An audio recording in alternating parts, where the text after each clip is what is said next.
अगर आपको रोटी खानी थी तो पहले बताना चाहिए था। अब यहाँ कौन आपका नौकर बैठा है? और मेरे मायके में तो ऐसा नहीं होता है कि जब जिसका जो चीज़ खाने का मन किया खा लिया। हमारे वहाँ तो गिनकर रोटियाँ बनती हैं। यह लीजिए, आप मेरे हिस्से की रोटियाँ खा लीजिए। मैं दिन का बचा हुआ चावल खा लूँगी। और क्या? आंखें दिखाती हुई बहू गुस्से में तमतमाती हुई बोली। और मणिकांत जी की प्लेट में रोटी पटकते हुए बोली, ऐसा नहीं है कि आप जब भी बोल देंगे तो आपको रोटियां तैयार मिलेंगी। वसुंधरा जी से पति का अपमान बर्दाश्त नहीं हुआ, इसलिए बोल पड़ी, बहू तुमने अपने हिस्से से की रोटियां क्यों दे दी? मैं अपनी रोटियां दे देती। वसुंधरा जी ने मन ही मन में सोचा, मतलब बहू ने हमारे लिए रोटियां ही नहीं बनाई, मतलब बहू ने हमारे लिए दिन के बासी चावल बचा कर रखे थे, जबकि बहू को पता है हमें बासी खाने से बदहजमी हो जाती है। मणिकांत जी अपनी बहू का यह रूप देखकर दंग रह गए। एक रोटी के लिए इतना बड़ा अपमान! उन्होंने तो इस अपमान की तो सपने में भी उम्मीद नहीं की थी। खैर, रूपाली का ऐसा व्यवहार देखकर तो वसुंधरा जी भी चौंक गई थी। अब चलिए खाना खाइए और मुझे भी चैन से खाने दीजिए। उन्हें भी अपनी बहू से ऐसी उम्मीद नहीं थी और वह जानती थी कि यह सब ताने सिर्फ रोटी को लेकर नहीं है, बल्कि अब बहू बेटा अपनी गृहस्थी में उन्हें बर्दाश्त नहीं कर पा रहे हैं। गोविंद फिर भी थोड़ा लिहाज तो करता था, इसलिए दोनों ने इस आस के साथ अपने बेटे गोविंद की तरफ देखा कि वह शायद अपनी पत्नी की बात का विरोध करते हुए कहेगा, रूपाली, भला यह कौन सा तमीज है तुम्हारा? अम्मा और बाबूजी से कैसे बातें कर रही हो तुम? लेकिन जब उन्होंने देखा उनका बेटा सिर झुकाए चुपचाप रोटी के निवाले तोड़ तोड़ कर अपने मुंह में डाल रहा है, तब वह समझ गए कि अब इस घर से उनका दाना पानी उठ चुका है। अब यहाँ इज्जत की रोटियाँ हरगिज नसीब नहीं होने वाली है। दोनों चुपचाप अपमान के घूंट के साथ किसी तरह रोटी के टुकड़े निगल गए। मणिकांत जी ने दोबारा सब्जी तक नहीं मांगी, बस किसी तरह रोटी दाल में डुबो डुबो कर निगल गए। अगर जरा सी भी खाना छोड़ देते तो फिर सुनने को मिलता, खाने को मिल रहा है, बर्बाद करो, आपका है या बाप का। पति के अपमान से और बेटे की चुप्पी से वसुंधरा जी की आंखों से आंसू इस तरह बहे जा रहे थे कि रोटी बिना सब्जी के ही नमकीन लग रही थी। लेकिन उन्होंने एक भी सिसकी की आवाज़ किए बिना किसी तरह थाली से खाना खत्म किया। खाना खत्म करने के बाद जब दोनों अपने कमरे में आए तो बिना एक दूसरे से बोले कुछ देर तक चुपचाप बैठे रहे। उन्हें समझ में नहीं आ रहा था कि क्या बातें करें। इतना अपमान और बेरुखी उन्हें पहली बार देखने को नहीं मिली थी, पर खाने को लेकर इतना अपमान इसके पहले नहीं हुआ था। लगभग पिछले 6 महीने से बेटा और बहू उनसे खराब व्यवहार कर रहे थे। बहू तो सास से उलझने का कोई ना कोई बहाना ढूंढ ही लेती थी। आज संडे होने की वजह से पूरा घर साथ में डिनर कर रहा था। पिंकू और सोनू पहले ही खाकर टीवी पर अपना मनपसंद कार्टून देखने में व्यस्त थे। वैसे तो रात में मणिकांत जी आदतन रोटी ही खाते थे, लेकिन आज बहू ने कोफ्ते बनाए थे और कोफ्ते के साथ उन्हें रोटी ही अच्छी लगती थी। और तो वह नहीं जानते थे कि बहू ने उनके लिए रोटी नहीं बनाई है, बल्कि दिन का चावल रखा है। तो वह बहू से रोटी मांग बैठे तो यूं लगा जैसे भूचाल आ गया हो। बहू का वह रौद्र रूप देखकर वह बड़ी बड़ी आंखें करके हाथ नचाना सब याद करके मणिकांत जी और वसुंधरा जी अपना अपमान महसूस कर रहे थे। इस बात को दिल से मत लगाओ धरा, बहू थक गई होगी, फिर मैंने भी खामखा रोटी मांगकर उसे परेशान कर दिया। जब वसुंधरा जी ब्याह कर आई थी तब मणिकांत जी का बहुत बड़ा संयुक्त परिवार था। 3 3 सासें और नंद देवर थे। वसुंधरा जी घर में सबकी लाडली बहू थी। गोल मटोल सी प्यारी भोली भाली वसुंधरा जी। सब उन्हें धरा कहकर बुलाते तो कब सबकी सुना सुनी मणिकांत जी भी अपनी पत्नी वसुंधरा जी को धरा कहकर पुकारने लगे थे। और आज जबकि खुद वसुंधरा जी 2 बहुओं की सास थी, फिर भी मणिकांत जी उन्हें धरा कहकर बुलाया करते थे। पति के मुंह से सहानुभूति के 2 शब्द सुनते ही वसुंधरा जी के रुके हुए आंसू निकल पड़े। वह ऐसे सिसकियां लेकर रोई जैसे कोई हादसा हो गया हो। उन्होंने रोते हुए मुंह में साड़ी का आंचल दबा लिया ताकि रोने की आवाज़ कमरे से बाहर न जाए। मणिकांत जी उनकी पीठ सहलाते हुए बोले, बस करो धरा। थोड़ी देर बाद जब वसुंधरा जी कुछ संयत हुई तो बोल पड़ी, अब चलिए आप यहाँ से। इतना अपमान हो रहा था आपका, फिर भी कैसे खा गए आप खाना? निराश होकर मणिकांत जी बोले, यह सोचकर खा लेता हूँ धरा कि भले ही खाना बहू ने बनाया हो पर कमाई तो मेरे बेटे की है ना।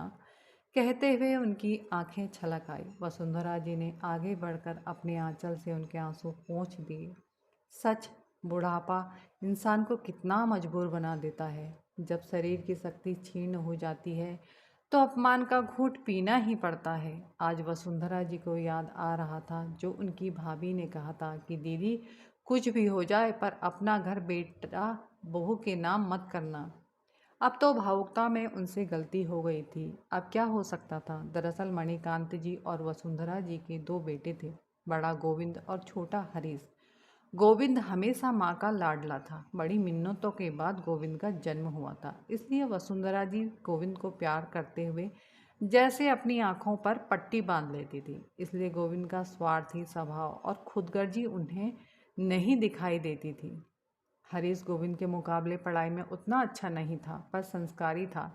जैसे जैसे दोनों बड़े होते गए गोविंद और उद्दंड होता गया और हरीश अपने लक्ष्य की ओर अग्रसित होने लगा।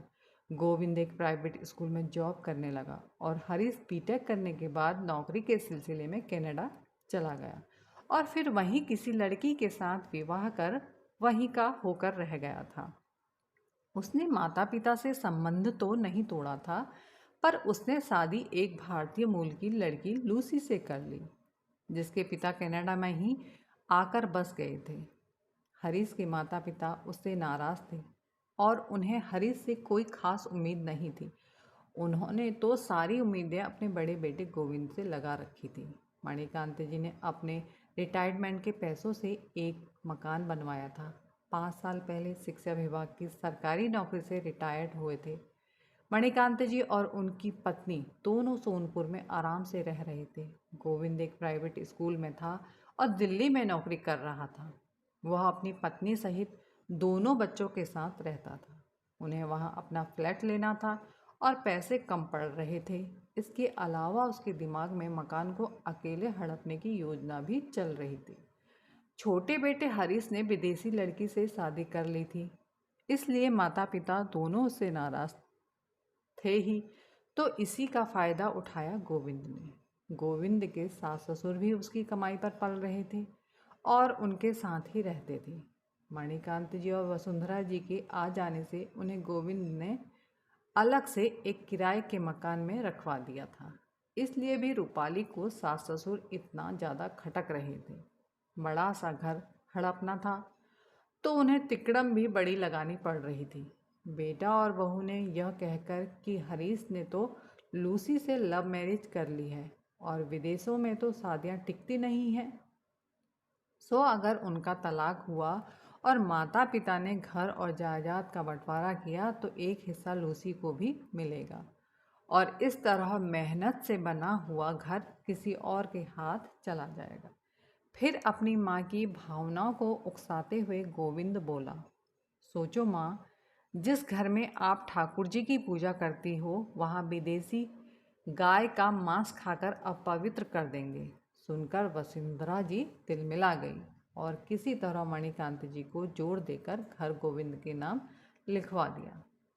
तब तो बेटा बहू इतना मीठा बोलते और इतना मान सम्मान और आदर देते कि वसुंधरा जी और मणिकांत जी एकदम गदगद हो गए। और अब जब मणिकांत जी उनकी बातों में आकर अपना सब कुछ छोड़कर उनके साथ दिल्ली में रहने चले गए तब कुछ ही दिनों में वह अपनी असलियत पर उतर आए। उधर मणिकांत जी और वसुंधरा जी से अपमान बर्दाश्त नहीं हो रहा था पर उस घर और पेंशन की मामूली रकम के अलावा और कोई संपत्ति तो थी नहीं उनके पास। घर तो गोविंद अपने नाम लिखवा चुका था। पेंशन का अधिकांश हिस्सा घर के साग सब्जी व दूध में खर्च हो जाता था। बहू की ढिठाई तो इतनी थी कि बेटे के ऑफिस जाते ही घर के बड़े हुए खर्चे का रोना लेकर बैठ जाती और जब तब मणिकांत जी को बाजार से सामान लेने भेज देती। उन्हें पैसे देने का तो सवाल ही नहीं उठता था, क्योंकि वह उन्हें याद दिलाना नहीं भूलती थी कि उन दोनों के घर आने से घर का खर्चा बढ़ गया है और मणिकांत जी को पेंशन तो मिलती ही थी। कुल मिलाकर दूध सब्जी का खर्च तो मणिकांत जी ही उठा रहे थे। अब तो कभी कभी राशन भी लाना पड़ जाता था। उनके पैसे बेटा बहू और बच्चों पर खर्च हो रहे थे, इसलिए कुछ बोल नहीं पा रहे थे। पर ऐसे में पेंशन की सारी रकम कमोवेश राशन पर खर्च हो रही थी। हाँ, इतनी गनीमत थी कि सरकारी नौकरी से रिटायर्ड हुए थे, इसलिए मेडिकल फैसिलिटीज़ मिली हुई थी, वरना इस महंगाई में हारी बीमारी में दवा दारू का खर्चा चलाना मुश्किल हो जाता। आज मणिकांत जी को अफसोस हो रहा था कि उन्होंने अपने बेटे की बात मानकर अपना मकान क्यों उसके नाम कर दिया। इन दिनों मणिकांत जी अक्सर सोचा करते कि कम से कम घर अपना होता तो सिर पर एक इज्जत की छत तो होती। इतना अपमान और तिरस्कार सहकर वह कभी भी किसी और के घर में नहीं रहते। अब तो बेटा और बहू उनके साथ जो व्यवहार कर रहे थे उससे तो उन्हें ऐसा लग रहा था कि वह किसी दूसरे के घर में रहते हैं। आहा, कितना सुंदर हवादार घर था। वह बड़ा सा आंगन उस घर की खूबसूरती को और बढ़ा देता था। बचपन में दोनों बच्चे टायर को आम के पेड़ से टांग दिया करते और झूला झूलकर बहुत खुश होते। मणिकांत जी को वह हवादार घर बहुत प्रिय था, जो अब गोविंद ने अपने नाम कराकर जल्दी से किसी थर्ड पार्टी को बेच दिया था। कदाचित उसके मन में यह बात आई होगी कि अगर घर किसी को बेचा नहीं तो कल को हरीश उस पर अपना हक जमा सकता है। तब तो इतना प्यार दिखा रहे थे बेटा और बहू कि मणिकांत जी को लगा कि वह कितने किस्मत वाले हैं जो उन्हें इतने अच्छा बेटा और बहू मिले हैं। लेकिन घर उनके नाम करते ही लगभग 5 महीने के अंदर ही दोनों के साथ खराब व्यवहार करना शुरू हो गया। सच कहते हैं लोग कि सबसे पहले इंसान अपना रंग बदलता है। गिरगिट तो यूं ही बदनाम है। आज जीवन संध्या में दोनों सोच रहे थे कि अब उसमें उजाला कौन करेगा, पर वह कहते हैं ना कि हर परेशानी का हल होता है। एक दिन छोटे बेटे हरीश का फ़ोन आया तो दोनों संजोग से पार्क में थे। वह भी बहू को प्राइवेसी देने के लिए दोनों निकल आए थे, क्योंकि उनके रहने से बहू का मुंह हमेशा सूजा हुआ रहता था। तो बेटे ने खुद कहा था कि अम्मा बाबूजी आप लोग घर में मत पड़े रहिए, बल्कि कभी कभी पार्क वार्क में घूम आया कीजिए, इससे थोड़ा रूपाली को सुकून मिल जाएगा। वैसे भी दोनों जब घर पर होते थे तो बेटा बहू दोनों की कड़ी नज़र में रहते थे कि वह किससे बात कर रहे हैं और क्या बात कर रहे हैं। इसलिए जब घर में किसी का फ़ोन आता तो वह फ़ोन नहीं उठाते थे। आज दोनों पार्क में निकल आए तो खुली हवा में थोड़ी देर को अपना अपमान भूल बैठे थे। आज संजोग अच्छा था जो हरीश का फ़ोन आया और मणिकांत जी ने सामान्य बातचीत के बाद फ़ोन वसुंधरा जी को पकड़ा दिया। वसुंधरा जी ने रोते बिलखते हुए गोविंद की सारी बातें हरीश को बता दी। माँ की बातें सुनकर हरीश स्तब्ध रह गया और जल्दी आने का आश्वासन देते हुए बोला, एक खुशखबरी है माँ, लूसी माँ बनने वाली है। सुनकर दोनों बहुत खुश हुए। हरीश जब आया तो माता पिता की दयनीय हालत देखकर उसे सारी परिस्थिति समझने में देर नहीं लगी। हरीश जान गया था कि यह सब भैया भाभी ने बाबूजी का मकान हड़पने और हरीश का हक मारने के लिए किया है, क्योंकि भैया भाभी का व्यवहार उसके प्रति भी ठीक नहीं था। इसलिए वह उनके घर में भी नहीं ठहरा और होटल में ही रुका था। अब आगे की लड़ाई आसान तो बिल्कुल नहीं थी। छोटा बेटा माता पिता की तकलीफ देख नहीं पा रहा था। यहाँ तक कि भैया भाभी के घर अपने माता पिता से ढंग से बात तक करने को तरस गया था।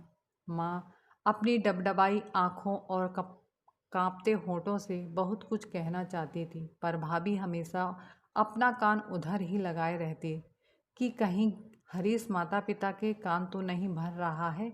इसके अलावा हरीश ने जब यह चाहा कि जिस होटल में वह रुका है माँ पापा को वहाँ ले जाए, उन्हें बाजार घुमा लाए, कुछ शॉपिंग करा दे। तो इसकी अनुमति भी भैया भाभी ने यह कहकर नहीं दी कि अब इनकी उम्र हो गई है, बाहर कुछ खाएंगे पिएंगे तो उनकी तबीयत खराब हो जाएगी। हालांकि हरीश और माँ बाबूजी तीनों समझ रहे थे इस बात में कोई दम नहीं है। बस गोविंद और रूपाली चाहते थे कि माँ पिताजी किसी से बात ना करें। अब हरीश बाहर रहकर रिश्तों की अहमियत अच्छी तरह समझ चुका था। उसे अपने माता पिता के चेहरे पर मुस्कुराहट लाने का एक ही उपाय समझ में आया कि किसी तरह उनका वह घर खरीद दे। तो उसने अपनी जमा पूंजी की मोटी रकम उस मकान को खरीदने में लगा दी। बचपन से हरीश यही देखता आया था कि माँ पिताजी अपना सारा प्यार गोविंद पर ही लुटाते आए थे। माँ तो गोविंद भैया के इतने करीब थी कि वह कई बार हरीश के साथ पक्षपातपूर्ण भरा रवैया भी अपना लेती थी। गोविंद से दबकर ही हरीश बड़ा हुआ था। कहते हैं कि पूत के पांव पालने में ही दिख जाते हैं। वैसे ही बचपन में भी कई बार गोविंद के स्वार्थी स्वभाव का पता चल जाता था, जिसे वसुंधरा जी की ममता ढक देती थी। हरीश इसी भेदभाव को झेलकर बड़ा हुआ था। वहीं इस उम्र में जाकर जब माँ पिताजी को गोविंद की असलियत पता चली, तब उन्होंने हरीश पर भरोसा और उम्मीद करना शुरू कर दिया। अब कहीं जाकर हरीश को अपने माता पिता का पूरा प्यार मिला और उसे जब गोविंद भैया के कारनामे और स्वार्थ के बारे में पता चला, तो उसका मन उनके लिए सहानुभूति से भर गया। अपने देश से बाहर जाकर हरीश और भी संवेदनशील हो चुका था। यहाँ तक कि रिश्तों की क्या अहमियत है एवं माता पिता की जगह कोई नहीं ले सकता, यह सब बातें हरीश अब समझने लगा था। इसलिए मणिकांत जी और वसुंधरा जी के लिए उसका प्यार और बढ़ गया था। इसलिए उसके लिए अब अपने माता पिता की खुशी से बढ़कर और कुछ नहीं था। अब के हरीश दिवाली की छुट्टियों में कुछ दिनों के लिए आया तो लूसी और बच्चों को साथ लेकर आया। पहले की तरह होटल में ही ठहरा। सबसे पहले उसने भैया भाभी से माँ पिताजी को कुछ दिन के लिए अपने पास ले जाने की अनुमति मांगी, तो भाभी ने उसे खूब खरी खोटी सुनाते हुए कहा, हमें क्या पता आप इन्हें कहाँ लेकर जा रहे हैं, ध्यान रखना इनका। वैसे तो दोनों इतने चालाक और कमज़ोर हैं कि कोई भी इन्हें अपने घर में रख सकता है। देखना कहीं आप भी इनके चक्कर में पड़कर बर्बाद ना हो जाए। हरीश चाहता तो भाभी की बात का बहुत करारा जवाब दे सकता था, पर इस समय उसे अपने माता पिता की भलाई के अलावा और कुछ नहीं दिख रहा था। इसलिए उसने जल्दी जल्दी उनका सामान पैक किया और अपने साथ टैक्सी में बैठा लिया। जब वसुंधरा जी और मणिकांति जी घर से बाहर निकल रहे थे, उस वक्त गोविंद ऑफिस से नहीं आया था और बहू ने जानबूझकर रसोई में मसाला कूटने का काम ले लिया था, ताकि बहू को बाहर जाकर उन्हें विदा ना करना पड़े। बहू अपने आप में इतनी मगरूर थी कि वह चाहती थी कि माता पिता को देखने कोई ना आए और वह उन्हें अपने पास रखकर ही सताए। खैर वह अभी खुश थी कि कुछ दिन के लिए तो किसी तरह बूढ़े सास ससुर से छुट्टी तो मिली। ऊपर से बहू बोली, ले जाइए इन दोनों को हरीश भैया, कुछ दिन इन्हें ले जाइए, अपने साथ रखेंगे तो पता चलेगा कि दोनों के साथ रहना कितना मुश्किल होता है। कुछ दिन बाद आप तो विदेश चले जाएंगे, फिर तो इन्हें हमारे ही पास पटक कर जाएंगे। बूढ़ों के साथ रहना इतना भी आसान नहीं है और यहाँ तो दो दो हैं और दोनों एक जैसे। अपने माता पिता के बारे में ऐसी बातें सुनकर हरीश का तो खून ही खौल गया। उसका तो मन किया कि वहीं भाभी को खरी खोटी सुनाए, पर गोविंद ने अपनी पत्नी का मुंह चुप कराने की कोशिश नहीं की, बल्कि वह पगले झाँक रहा था।